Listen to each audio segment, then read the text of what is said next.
Hello my friends, today we will take a look at Viltrox AF 23mm f1.4 XF lens for Fuji X mount. Viltrox has been making lenses for a while now and some of them are surprisingly good. 23mm f1.4 X mount lens is an interesting proposition. In a lot of ways it is also a surprising lens, especially at that price point. In this video we will take a look at the performance of this lens in combination with Fujifilm X-T4. 23mm on APS-C gives you the same field of view as 35mm on full frame. I generally like 35mm lenses, the field of view is still relatively wide, it looks a bit less generic than 28mm field of view, but it is also a bit less versatile. It is suitable for example for general use, street photography, landscapes, and even some types of portrait, so it is pretty versatile. With f1.4 aperture, this lens is obviously very bright. As I will explain later, f1.4 will mostly be suitable for blurring the background. It provides similar depth of field to f2 full-frame lenses. Of course, it is also useful for low-light shooting. This lens is very small and very light for 23mm f1.4. It is just 7 cm long and it only weighs 260 grams. The build quality is the first positive surprise. It is excellent. Outer construction is completely metal. The machining is actually very nice and I can say that it feels premium. This updated version has just printed marking instead of that yellow text, which looks much better in my opinion. The design is very simple and I think that it is a good looking lens. The mount is metal as well, of course. There is no gasket around the mount and it probably isn't weather sealed, but it also doesn't feel like it won't survive some light rain. The lens hood is included in the box. It is actually completely metal, extremely solid, and it is very easy to attach with a nice click. Overall, big thumbs up for this lens hood. Regarding the control elements, there is a focus ring of course and the aperture ring. This lens uses focus by wire system of course, so the ring is completely smooth. The resistance is quite reasonable and there is a bit of artificial feedback. If you use linear manual focus setting, you can actually get very smooth focus pulse with this lens. The aperture rings has no clicks. I thought that it might be a problem, but it has sufficient resistance and it is kind of hidden, so I haven't experienced any accidental aperture changes yet. If you don't want to use it, you can set it to A position and change the aperture in camera. Viltrox lenses also have micro USB port for firmware updates. Updating process is very easy as I have shown in my 85mm f1.4 review, which will be linked in the description. I have tested this lens with firmware 1.0.6 and the firmware on my X-T4 was 1.03. So how about the optical qualities? I have tested this lens with very demanding 26.1 megapixel sensor and Fujifilm X-T4. At f1.4 the sharpness is already very impressive in the center of the frame. The corners are quite soft. If you need good sharpness across the frame, I would probably recommend avoiding f1.4. The central sharpness at f2 is basically perfect.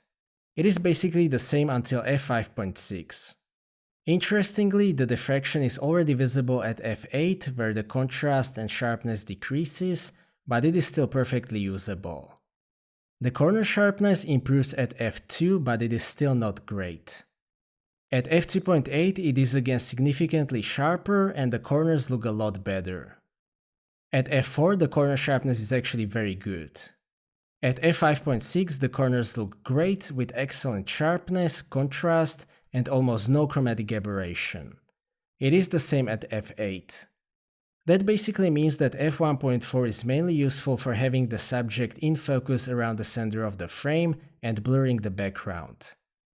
When you stop the aperture down to about f5.6, you will get excellent sharpness across the frame, which is great for shooting landscapes or cities and so on. Considering that sacrificing corner sharpness around f1.4 probably allowed this lens to be so small and that the sharpness is excellent in the center of the frame, I am happy with the sharpness overall. Distortion and Vignetting is corrected in camera even for RAWs, so the pictures are not distorted. It is possible that the corrections affect the corner sharpness, but as I've explained, the size makes up for that. The contrast and the color reproduction are very pleasant with this lens. Outside of the sharpness tests, I generally like the images that I'm getting from this lens in combination with X-T4. Especially above f5.6, it captures great amount of details. Regarding the bokeh, at f1.4 it can obviously provide quite shallow depth of field. It has 9 aperture blades and I think that the bokeh is quite nice. Easier scenes with simple background look very good in my opinion. In scenes with more complicated backgrounds, you may see some harsh transitions between contrasting areas. It is not the smoothest bokeh that I've ever seen, but it is quite nice overall.